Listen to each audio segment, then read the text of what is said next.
I'm gonna call BUHS number 6 meeting for November Mike and I 6th found to order at 7:01.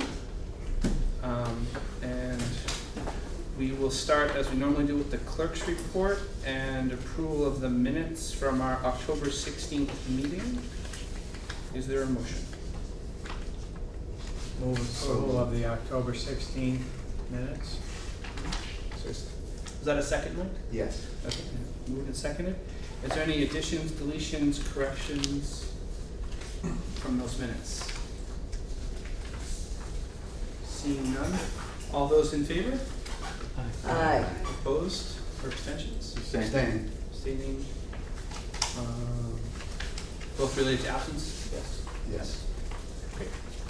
All right, is there any communications from any board members? Ross? Yeah, actually, I just want to let you know that I received some information from one of my nephews is actually in the State Department working in the embassy in Lithuania.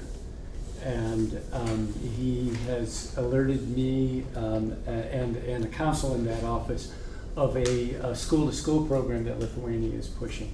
And they have established its son. So I distributed a letter to our two principals. Mike, I'm not sure, I didn't send one to you. I'm not sure if you're involved in that sort of thing. But they also would do the elementary school, so I sent a copy to Lyle as well. And it would be Skype talks several times a year, 3 to 4 Skype sessions throughout the school year. And so just seeing what the possibilities are. I know Keith has passed it on, and Lyle has passed it on to the leadership group, and we'll see where that goes. And I don't know if you know that the special honorary counsel to Lithuania is from Vermont, is here in Brattleboro. Carrie Seacrest. Carrie Seacrest, yeah. So I haven't gotten in touch with her yet, but we should if we go forward with that. It's really great. We've done some Skype things like that before. Didn't we do one with somebody a couple of years ago? Yeah, we Skyped With an alumni who with an alumni who was, it was Tim Deere, who was working in France, the consulate in France. And then we Skyped some folks from Ireland. And Yeah, that's great. Excellent. Thanks, Russ. Are there any other communications from board members? Anything else for the clerk's report? All right. So we'll move on to recognition of groups and individual visitors. And there aren't any, so we'll move on. Is there a motion to enter consent agenda? I move we move into consent agenda. Second. Second. Moved and seconded. All those in favor? Aye. Okay. So let's start with finance, building, and transportation. Okay. We met on Tuesday, October 19th, and approved warrant numbers 1062, 1063, 1064, 1067, 1068, 1069, and 1070, the amount of $137,191.68. And we also approved warrant numbers 1065, 1071, 1072, 1073, 1074, 1076, 1077, the amount of $368,476.97.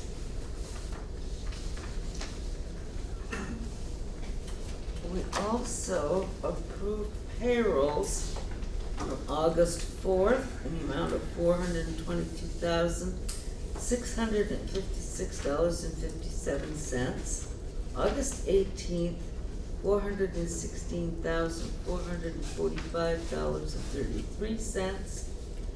September 1, $389,993.33. September 15th, $421,216.24. September 29th, $421,222.70. And October 13th, $405,000. $180.28. I don't think we did all those on October 19th. I think some of those are ones that we had done before and they had not been put on the agenda. So, would you like to tell us what else we did at that meeting? Certainly. We approved a preliminary capital plan for the next year's budget, which we will more formally work on tomorrow morning. The Finance Committee will be meeting every Tuesday morning this month. Got a lot of budget things to go through. 8 o'clock this Tuesday and the next 3 Tuesdays in central office. And tomorrow's agenda is primarily the capital plan. We also at that meeting spent a little more time discussing the future of the various field spaces on campus, and particularly the Famolari, the future of the Famolari field, availability of that. And that was our primary work. I will say that the tentative number at this point for capital for next year is several items, and it comes up to about 620,000. We are at the point now where some of the things that happen in the project need to be touched up, and repairs made. We're 10 years plus into a lot of the infrastructure that went with the project, so there's some things we have to get started with. We're trying to plan them out in an orderly fashion so we don't get into the deferred maintenance trap again, and we keep up with the important job of keeping this place looking nice. So tomorrow morning will be the first budget session of first of 4. Great. Thank you. All right, WSCSU Finance Committee. Okay, we met on the 25th of October. And by the way, our minutes are now posted, well, they have been posted for a while, but we're sort of circulating the minute-taking responsibilities, and so we can see who has the most complete set of minutes. The minutes I just took a look at from our last meeting are really nice. Michael McGillian took those. Anyways, we approved warrants. We talked a little bit more about the roles and responsibilities of the committee. Reported that we had a little bit of a discussion. Vernon was fine with what was being proposed, and we'll just need to make a recommendation to the full SU board. I think that'll be December 6th. Then we we started our budget review looking at the grant programs and operations, and that's about $2.5 million, up $300,000, but that's money coming in to do other things. So the fact that it's up is straight revenue related, and we have a new person on board in central office who's done a really good job of bringing in some new grants. Our next meeting is this Wednesday at 5:15, and that'll be the biggest chunk that we'll review, which is special ed. For the current year, that's just under $12 million, and we haven't seen what the proposal is for next year. Well, we also tabled an update on the solar net metering agreement. Have you looked at that in the UHS Finance Committee or not? Quite a while ago. Yeah, so we're going to be. We hope to have gotten an update last meeting, but the meeting was running long, so we pushed it off to Wednesday. So we'll get a little look at that, and I think that's it. Thank you. Planning and Policy. Teacher Curriculum Committee. It has not met. BAMS Committee. Has not I believe we have not met. WRCC. Has met. Okay, excellent. Last week, we met, and the primary topic of discussion was the maybe I shouldn't be jumping in there, maybe one of the two of you want, I just kind of took off. really don't want with me it. to do it. You still can't speak? I still can't speak. So Ann doesn't have to do pantomiming down there. You wanna Go ahead. right Sorry if you ahead, wanted to Bob, usurp you that. do a good job. The primary purpose of this meeting was to review a proposed policy for program review. We have not really had a solid procedure and policy for evaluating programs, new programs that have come across, programs that may not be subscribed at the level we would like to see to be successful, and the potential that a program might have to be discontinued for various reasons. So we wanted to, Michael proposed, based on a structure that's used successfully in some of the other tech centers, a policy to review these, our various programs and to make sure they're functioning properly, that we consider carefully potential new programs, and or if we do have to make a decision that we can't support a program, that it be done with following a logical path. And tomorrow at 11:30, we'll be having our Regional Advisory Board meeting here, and that will be one of the key topics for that meeting. I just have a question. Do you have that policy available yet, or is it a work in progress? I do. Okay. So is the size for the subscription to a class, is that an arbitrary number, or do you have a set figure? We have a set figure. Okay. Can share that with you if you'd like, that document. Yeah. Sometime. Great, is that it? I think so. Excellent. All right, WSCSU Act 46 Study Committee. Just as a as of tomorrow, we're done. One way or the other, depending on no matter which way it goes. The last of 4 information sessions is happening tonight in Guilford. There was one last week in Dummerston, one in Putney, and one in Brattleboro, at Academy School in Brattleboro, and at the other schools. So there was information sessions with public was there for, and like I said, the last one of those is happening tonight. My understanding, and Ian, please help me if I'm not hitting it correctly, but my understanding is that if it's defeated tomorrow, if the vote is defeated tomorrow and it does not pass for the merger, then it's up to the town school boards to then work on coming up with a plan, or a group of the public can, but essentially at that point, the high school will be out of it. That is correct, and it should be noted that Brattleboro and Dummerston already have committees that have already been appointed by the town school boards that are working on that already. Yeah, definitely. And both of them, those groups have members of the public that are also engaged in those conversations with them. So whatever happens tomorrow, for us as a board, as the BOHS number 6 board, we're kind of out of it.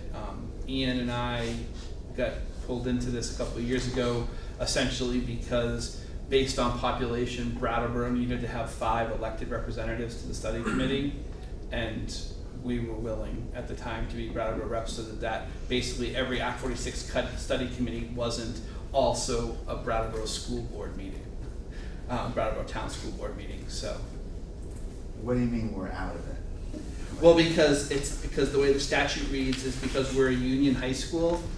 We can be engaged as citizens, but we're not engaged as board members at that point, because it's up to the town school boards to create some other plan or a different plan. And what's the timeline? Is that like immediately tomorrow? No, they have December 26th. 26th Yeah. to come up with a plan to send to the state, but then there's basically a 6-month window after that where the State Board of Education or the Secretary of Education can ask for clarifying information, and that whatever gets sent up by whatever groups send stuff up to them can then tweak it over that time. But they have to send something to the state by December 26th. So essentially would be done around December 26th, Yeah, like an early Christmas present. but, or Late Christmas. A late Christmas present. or something. So just, but because it's, the way the statute reads, it's to the town school boards, as a union high school board, we can be, like I said, we can be engaged as citizens from our towns, but we're not as school board members, so, at that point. The BUHS continues until at least July of 2019. And, yeah, July 1st. right. Well, and if the merger is defeated tomorrow, the BOHS Oh, you will Just continue, continues will indefinitely. continue regardless, or what, yeah. I mean, Yeah, either way, we so- keep No, doing when it. you were talking about a vacation on December 26th, that's not No, gonna be. no, your you're still here, Mike. But it's, we're done as far as being part of the Act 46, unless we decide is, Yeah, and actually Vernon stays in it until, the way they crafted that agreement, Vernon stays in it For another. for pretty much until merger happens, if the merger is if approved. merger happens, yeah. Thus, kind of also giving Vernon time to undo that if merger is not approved. Ricky and Ian, thank you for representing us and going to all those meetings. And Sean, I know, is not here, went to a lot of the meetings as well. And Bob was at a bunch of meetings as well.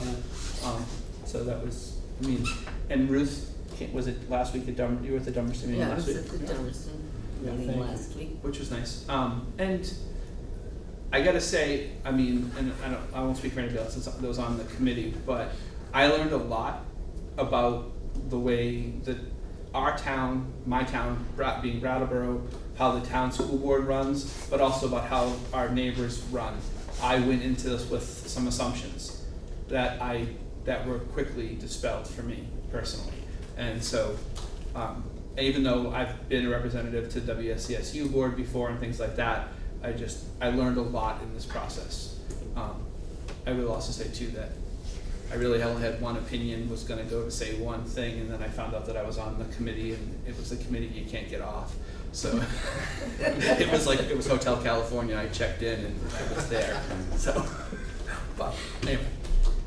Anything else? I would like to say about the Act 46 study committee, that regardless of how anyone feels about Act 46, I would like to thank all the people who were on that committee who spent countless hours on that committee, where I'm sure they would have rather been doing something else. I mean, people spent a lot of time on that, and I think we probably learned things from that we wouldn't have learned any other way. It was a long process. And I hope that whatever comes of it, that we're stronger as a group afterwards. Just everybody be sure to go and vote. Anything else? Alright.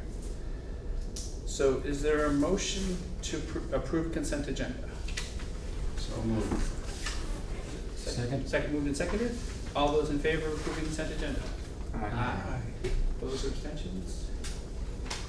Let's work on administrative reports. Let's start here with WRCC. All right, thanks. Hello, everyone. So I have a few reports out. For one, starting with our Future Farms of America FFA group.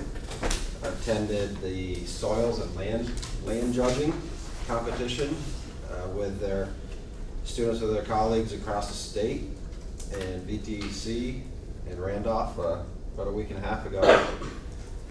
The results are in. Dylan Paquette, forestry student, second year forestry student, placed second out of 100 participants across the state and 3 points behind first place. So congratulations to Dylan, he did a wonderful job. WRCC forestry team in the state placed third overall, which is great for the entire team of students.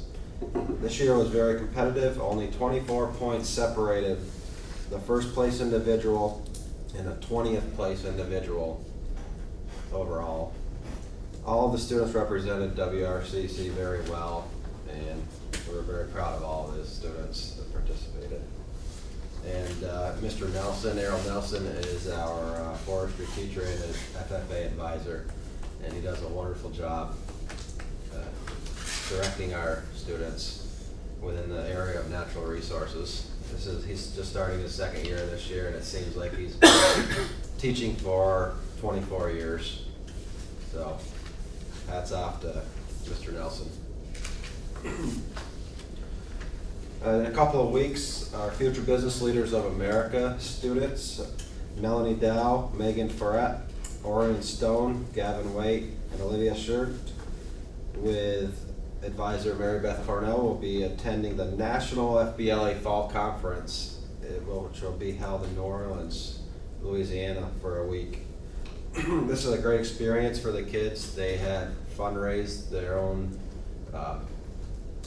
cost for attending, and few of these students have never really been out of Vermont, so it's a great experience. As I've mentioned before, these types of career and technical student organization events are wonderful for our students, and it really opens their eyes to the world out there, and they get to meet some great people along the way and learn some valuable leadership skills. So wish them luck. Our November 20th and 21st in-service days, which will be held here in the this conference room, will be held by or facilitated by the Southern Region Education Board organization, School Improvement, CTE Improvement team I've been working with for the last 5 years. And we're going to be focusing on career pathways and creating career pathways for all of our content area programs. Simply defined, career pathways as plotting a course for identifying occupational interest and determines education and training needs for establishing an action plan for reaching career goals. Our teachers do that, but we're going to be creating a nice package for students to understand why they are taking a 2-year program with us for their juniors and senior year. It allows them to understand why they're providing that much time with us.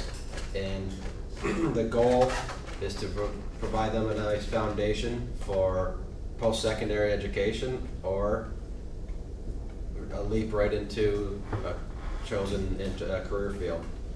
And by obtaining industry recognized credentials along the way and awesome work-based learning opportunities through our area and local employers that are very gracious to open their doors for our students and work with them and show them hands-on experiences and how it relates.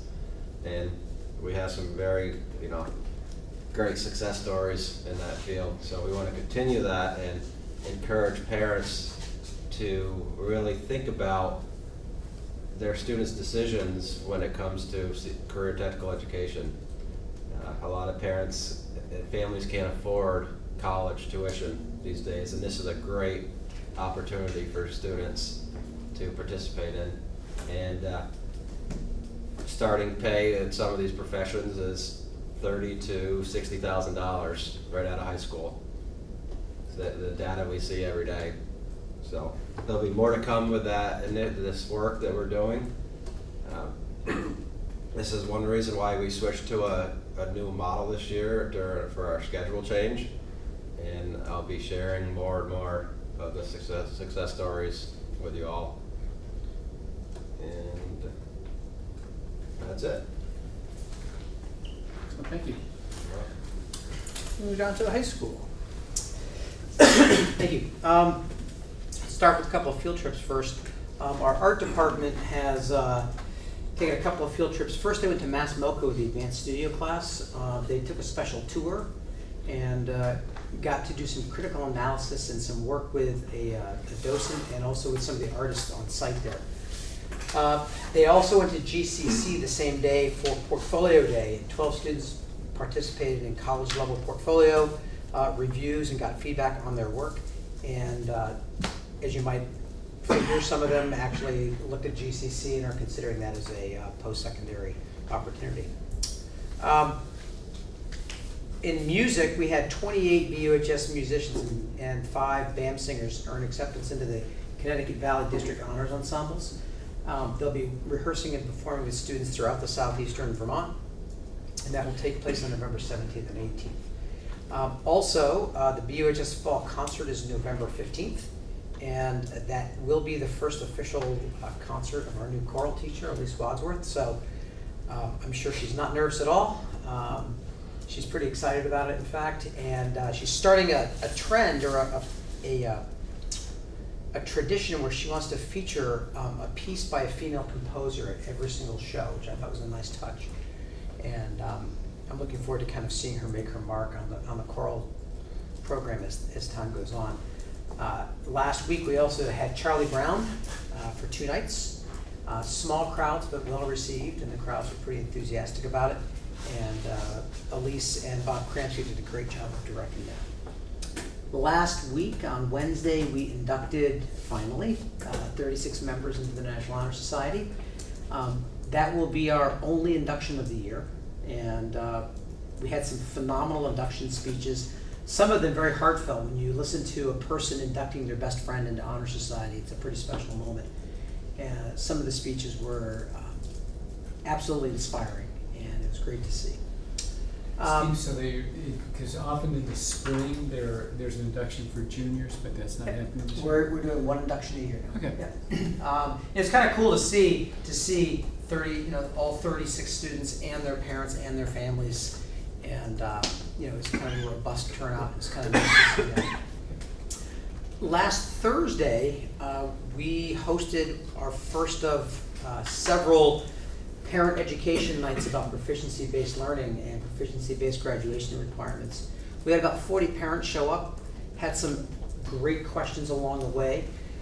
We provided an overview of proficiency-based learning, what it's going to look like next year, what it's going to look like down the road, and also a little bit of history. All pieces that the board has seen at various times. It might make sense at some point for me to redo that presentation so you can see it in its current iteration. A lot of the questions, not surprisingly, had to do with how do colleges regard a proficiency-based transcript. We shared some documents that kind of show colleges are pretty open to any transcript, and most of the time when I talk to college admissions counselors, they say, we really don't care what the transcript looks like, as long as your school report makes it clear and that we can understand it. They see everything from narrative transcripts to video transcripts, so the colleges are pretty open to that. But that was one area of concern and a lot of questions. Another one about this year had to do with consistency. And this year we opted to allow teachers to either work in a proficiency model or to work in a traditional numerical grade model. And that's created some angst, and that's created some worries along the way, and we're addressing some of those concerns. And that will continue. Obviously, we're going to sit down, review the parent feedback during our in-service with the teachers and kind of ask them, okay, what are we going to do next semester? Because when we get to next fall, we're going to be a proficiency-based school. We'll do that same presentation again in January, probably early January, right when we come back. We'll do a similar presentation for our 8th graders, 8th grade parents on February 7th. And then in the spring, we'll do 2 more parent outreach sessions, probably in April, one in April and one in May. So stay tuned for those. This week at in-service, we have 2 half days while the elementary schools are doing parent conferences. We're going to be spending some of that time working on proficiency-based things within departments. We'll also be starting our 5-year NEASC report. It has been 5 years since our last report, and we need to do kind of a halfway update. So we're going to reconvene those committees. Even though we had our integrated field review, which Keith will talk about in his report, but we're still a member of NEASC, and so we're going to continue that process this week. Our 5-year report is due in March, and we're beginning to gather information and data from that. finally, we're gonna try something, maybe, haven't talked to the faculty as a whole yet. I've reviewed it with Keith and Keith and Mike and Lyle and the department heads. In my time in Washington, I saw an intriguing idea where some schools are combining their ACE period and their lunch period and creating a scenario where students actually have a little bit of choice during that hour. And so, we're gathering some input. I put it out to the faculty last Friday. We have a faculty meeting tomorrow to review it again. But what we would be doing is we do a test from probably after Thanksgiving through Christmas.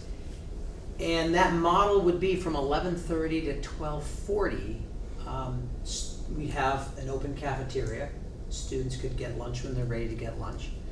Teachers would spend part of the time running their ACE period, and they'd spend part of their time having their own lunch.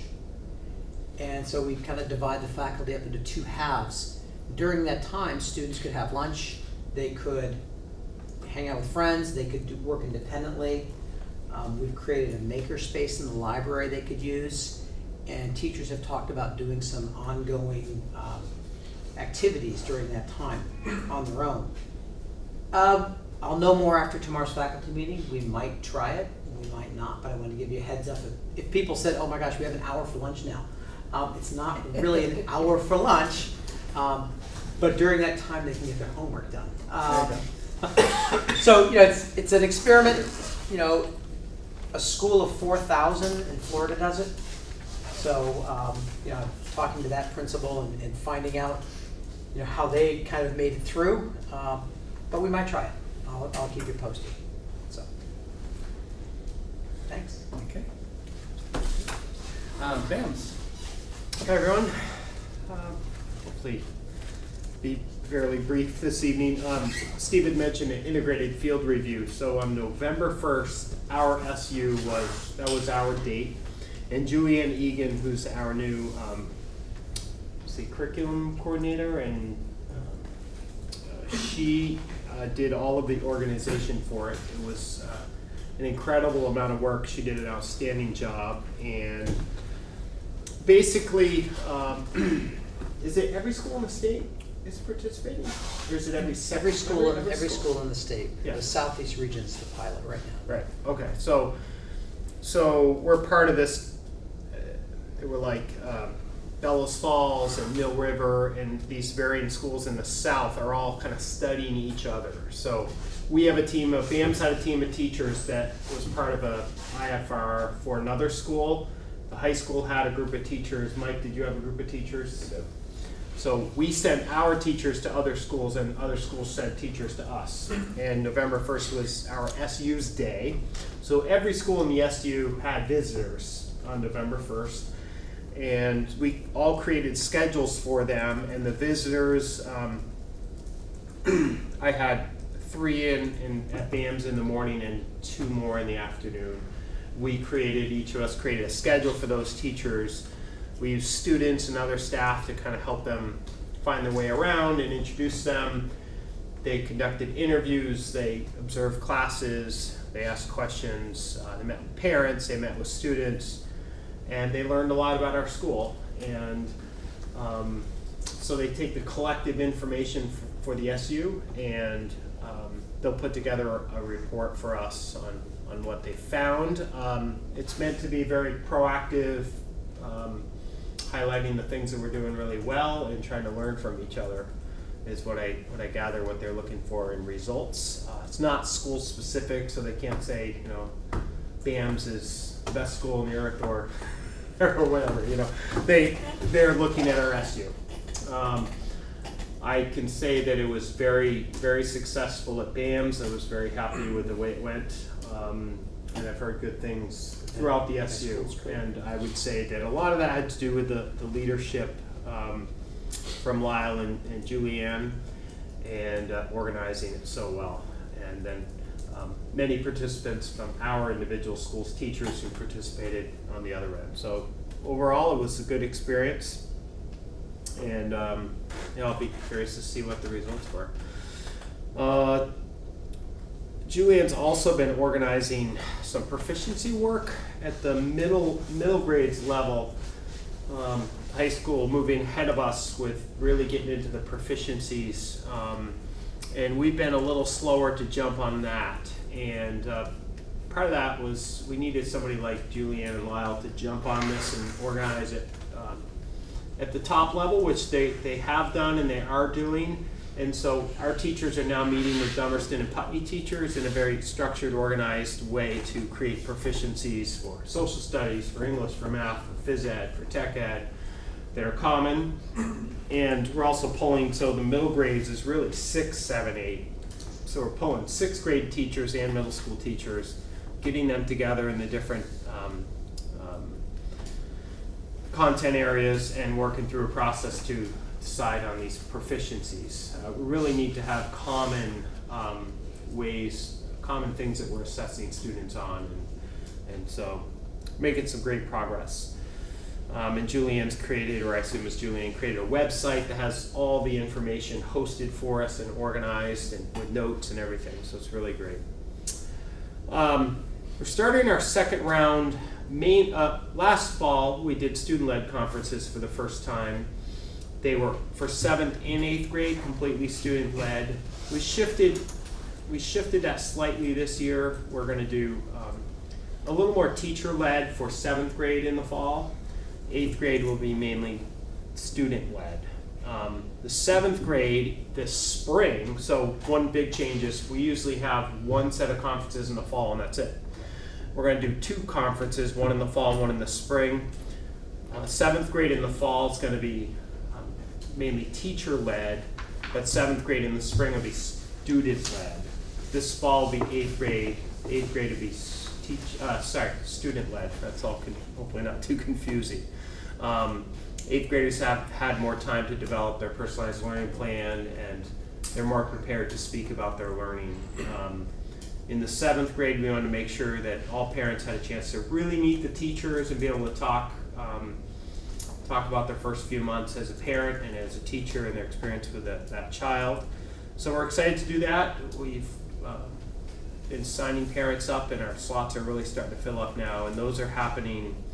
We set some up before school the week prior to the conferences and the week after, but mainly they're happening on these half days coming up on Wednesday, Thursday. First night, Wednesday, the teachers will go till 7 p.m. with conferences, and then the next day till 4.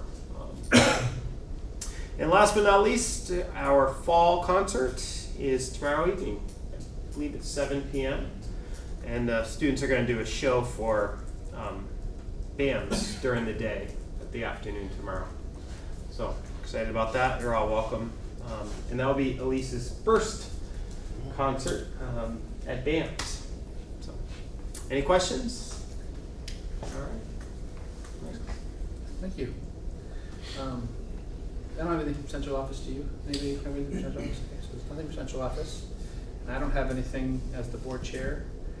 So we're done with administrative reports. Unfinished business, the only thing that was unfinished business was Act 46, and we sort of had that discussion during the report piece. So that will come off for our next agenda.